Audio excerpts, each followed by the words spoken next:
네. 다만 가입력을 보존할 수 있는 난자 냉동의 옵션이 있다는 걸 누구나 알고 있었으면 좋겠어요. 임신을 할지 말지 정하는 건 여성의 자유니까요. 근데 지금의 나는 임신에 관심이 없지만 미래의 나는 임신을 원할 수도 있어요. 근데 그때는 임신이 어려울 수도 있거든요. 미래의 나에게 임신을 어렵지 않게 할 수 있는 방법을 미리 만들어주는 건 현재의 나만 할 수 있는 일이잖아요.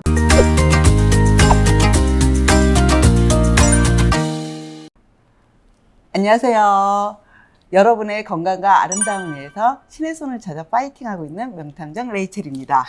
안녕하세요. 저는 서울 아이나 여성의원의 난임을 전문적으로 치료하고 있는 산부인과 전문의 정재현이라고 합니다. 예, 정말 냉동 난자가 늦은 결혼과 네. 늦은 출산을 계획하고 계신 네. 여성분들의 네. 가입력 보존을 위해서 네. 최선의 방법인지, 네. 그리고 또한 이것이 많은 부작용과 네. 또 그 과정 중에 정말 많은 좀 고통들이 따른다고 하는데 이게 꼭 필요한 시술인지, 네. 그러면 꼭 필요한 시술이면 어떠한 경우에 꼭 필요한 시술인지를 자세히 알려주시는 시간을 갖도록 하겠습니다.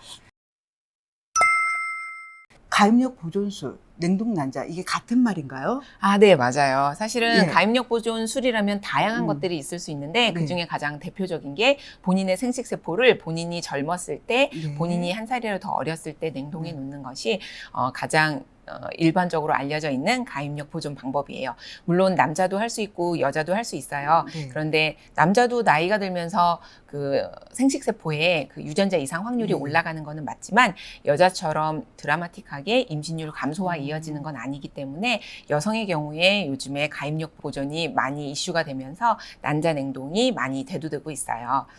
그치만 난자를 냉동해도 시험관 아기 시술을 해야 하는 거면 어차피 결혼 후에 난임으로 진단 받았을 때 그 시점에서 시험관 아기 시술을 할 때 난자를 굳이 냉동을 해야 할까요? 어차피 똑같이 시험관 시술을 해야 되는데 예, 예. 난자를 냉동해야 되냐 이제 네. 이 말씀이시죠? 예, 난자 질이 좀 달라요. 그래서 인공수정이나 시험관하기 같은 시술을 하게 되더라도 나이가 증가되면 성공률은 감소하거든요. 임신을 미룰수록 시술에서 성공할 가능성도 떨어지게 돼요. 2020년도 미국에서 시행된 총 시험관하기 시술의 여성 나이에 따른 임신 성공률을 보시면 알 수 있듯이 실제로 35세 미만인 경우에는 거의 50~60%의 임신 성공률을 보이지만 40세 이상에서는 아기를 낳을 확률이 7% 정도대로 많이 떨어져요. 미리 해서 냉동을 시키고 미리 하는 것도 내 몸에 데미지를 입잖아요. 네. 그리고 냉동이라는 이렇게 난자가 잘 보관했는지도 모르고 이 과정을 꼭 해야 되는 건가요? 맞아요. 그렇게 생각하실 예. 수 있는데요. 배아의 염색체 이상 확률은 42세가 넘으면 80% 가까이가 돼요. 생각한 것보다 되게 높죠. 예. 그리고 44세가 넘으면 90%가 넘어요. 그래서 고령의 나이가 된 후에 30대 초반의 난자로 배아를 만들면 30대 초반과 같은 정상 염색체를 가진 배아를 만들 수 있게 돼요. 똑같은 시험관 시술을 해도 30대의 난자를 가지고 시술을 하면 내가 40대 초반이어도 30대의 임신율과 30대의 건강한 아기를 가질 수 있는 거예요. 그래서 아래 그래프에서 보시는 것처럼 젊은 여성의 난자를 기증받아서 시험관 했을 때랑 나이가 들면서 본인의 난자를 이용해서 시험관 하기 시술을 했을 때 임신율을 표로 비교해 보면 이렇게 드라마틱하게 차이가 나게 되죠. 난자 냉동해 놓으면 100% 임신할 수 있다라는 확률이 있는 것도 아니잖아요. 맞아요. 예.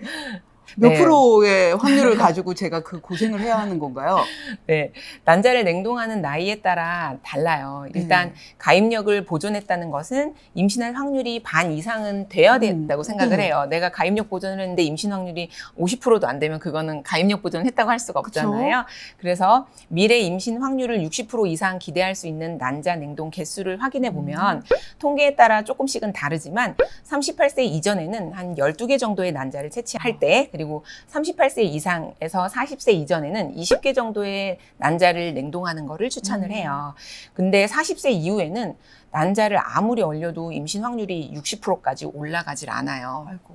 임신 확률이 50% 정도 되는 난자 냉동 개수가 40세 이상에서 42세 이전에는 한 30개 정도가 되죠.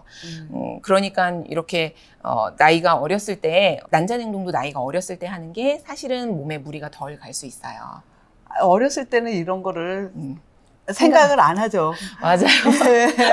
예, 이게 맞아요. 좀 40대가 되면 그때서야 맞아요. 내가 언제 결혼할 수 있을까? 요새는 점점 더 맞아요. 늦춰졌잖아요. 네. 그리고 40대에 결혼하는 게 너무 당연하고, 예. 이제 40대에 결혼해서 이제 아기를 가지려고 계획을 세우다 예, 보면 이제 그때서야 이런 정보를 접하게 되시는 경우들이 네. 많이 있어요. 정말 이런 난자 냉동을 어떤 사람들에게 권해주시나요? 사실 저는 난자냉동을 권하지는 않아요. 예, 예. 다만 가입력을 보존할 수 있는 난자냉동의 옵션이 있다는 걸 누구나 알고 있었으면 좋겠어요. 임신을 할지 말지 정하는 건 여성의 자유니까요. 근데 지금의 나는 임신에 관심이 없지만 미래의 나는 임신을 원할 수도 있어요. 근데 그때는 임신이 어려울 수도 있거든요. 미래의 나에게 임신을 어렵지 않게 할 수 있는 방법을 미리 만들어주는 건 현재의 나만 할 수 있는 일이잖아요. 저는 가입력을 보존할 수 있는 방법이 있다는 것을 사람들이 전부 알았으면 좋겠어요. 일단은 당장 결혼이나 출산의 계획이 없지만 미래에 언젠가 꼭 임신을 원하는 여성이라면 누구나 시도해 볼 수 있습니다. 나이를 불문하고요. 지금 내 나이가 몇 살이든 내 미래의 난자보다는 지금의 난자가 더 젊으니까요. 그리고 항암 치료나 방사선 치료가 필요한 암을 진단받으신 경우에는 꼭 필요해요. 예, 왜냐면 그런 치료가 끝난 후에는 가입력이 많이 이제 소실될 수 있기 때문에 그 전에 가입력 보존을 하시는 게 필요하고요.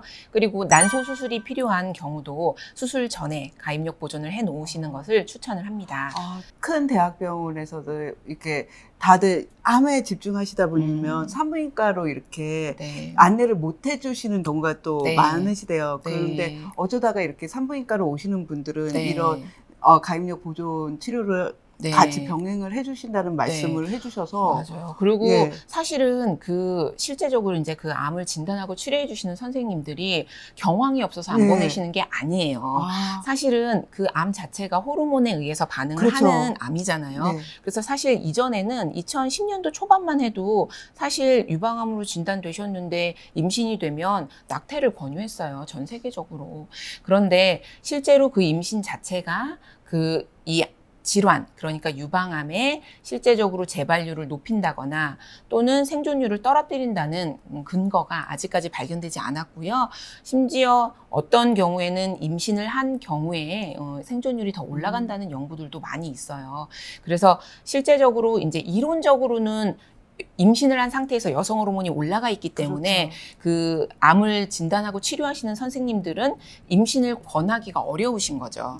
그렇지만 안정성이 아직 확립된 건 아니지만 그 위험성이나 재발률이 증가된다는 연구가 아직까지는 없기 때문에 리스크는 분명히 있지만 옵션을 만들어 드릴 수 있는 거죠. 환자분들에게 충분히 상담을 해드릴 수 있는 옵션은 또 만들어 드릴 수 있는 거죠. 또 가입력 보존을 추천해 드리는 경우가 같은 연령대에 비해서 난소 기능이 매우 감소되어 있는 경우에는 이 20대 여성도 가입력 보존을 하는 것이 고려됩니다. 실제로 특별한 증상이 없는데 우연히 발견된 난소 기능 저하 같은 경우에도 가입력 보존을 사실은 고려해 보실 수 있으세요.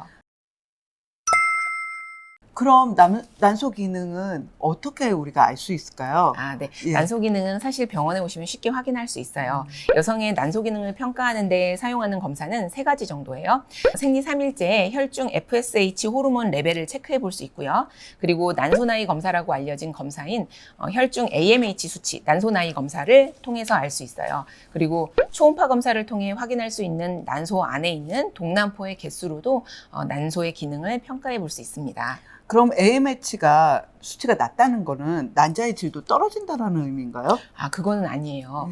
일단 AMH 검사에 대해서 간단히 설명을 드리면 혈중 AMH 레벨을 측정해서 난소에 남아있는 난자의 수를 예측하는 검사라고 기억해 주시면 될 것 같아요. 난자는 난포라는 주머니 안에 쌓여서 난소에 보관되어 있는데요. 이러한 미성숙 난포에서 분비되는 호르몬이기 때문에 높으면 높을수록 난소 안에 배란될 예비 난포가 많다는 뜻으로 해석을 하게 됩니다. 반대로 이게 낮은 경우에는 남아있는 난자가 적다는 뜻이겠죠. 여성은 태어날 때 200만 개에서 약 500만 개의 난자를 가지고 태어나요. 근데 안타깝지만 태어나서 더 생기는 난자는 없고요. 가지고 있는 난자를 계속해서 소모하면서 산다고 보시면 됩니다. 따라서 남아있는 난포는 지속적으로 감소하기 때문에 AMH는 비교적 빠른 시기인 26세부터 점점 감소하게 되는 거예요. 연령에 따른 가입력의 변화를 잘 반영하는 덕분에 난소 나이 검사로 잘 알려져 있기도 하고 생리주기에 상관없이 검사할 수 있는 검사이기 때문에 항목이기 때문에 최근에 가장 많이 사용하는 난소기능 평가 항목이에요. 그런데요, 같은 연령대의 여성이라도 AMH 수치는 모두 달라요. 평균적으로 20대 여성은 AMH 수치가 3에서 5 정도 되는데요. 30대 여성은 2.5에서 한 1.5 사이 정도, 그리고 40대 이후에는 1.0 이하로 떨어지게 됩니다. 아, 진짜 나이가 많은 게 슬픈 거네요. 그렇지만 AMH 예. 수치가 낮다고 난자의 질도 떨어지는 건 아니에요. 예, 예. 여성의 가입력은 난자의 양적인 면, 질적인 면 모두가 중요한데 이 수치는 난자의 양적인 측면을 더 잘 반영하고 난자의 질적인 측면은 여성의 실제 나이가 결정한다고 보시면 돼요. 그래서 사실 여기서도 또 나이가 중요하죠. 그래서 난자 냉동 시기도 어리면 어릴수록 좋다라는 말씀인가요? 네. 사실은 그렇긴 한데 예. 이론적으로는 난자 냉동의 시점은 빠르면 빠를수록 좋습니다. 젊은 나이에 일찍 난자를 보관할수록 나중에 임신의 성공률이 높아지는 건 사실이니까요. 만 35세 이전에 난자 동결을 하는 것이 의학적으로는 추천이 되지만 현재 우리나라의 평균적인 결혼 및 출산 연령과 38세 전까지는 냉동이 필요한 난자 수가 35세 이전과 비슷하다는 점을 고려하면 그리고 또 비용 등을 고려해서요. 만 35세에서 만 38세 이전에는 난자 냉동을 하는 것이 좋다고 저는 생각을 하고 있고요. 많은 한국에 있는 생식 내분비 전문의들은 그 기준을 보고 있어요. 30에서 38. 네. 원장님, 네. 저는 이번 컨텐츠가 이렇게 중요한 내용이 많을 줄 모르고 예, 한 편으로 생각하고 왔는데 예, 다음 편에 이어서 네. 더 중요한 내용을 좀 네. 더 질문들을 많이 해도 알겠습니다. 될까요? 네, 그럼요. 얼마든지 해주세요. 여러분의 건강을 위해서, 네. 여러분의 한국 출산율을 높이기 위해서 정말 신의 손을 찾아 파이팅하는 명탐정 레이첼이었습니다. 다음 편도 많은 시청 부탁드립니다.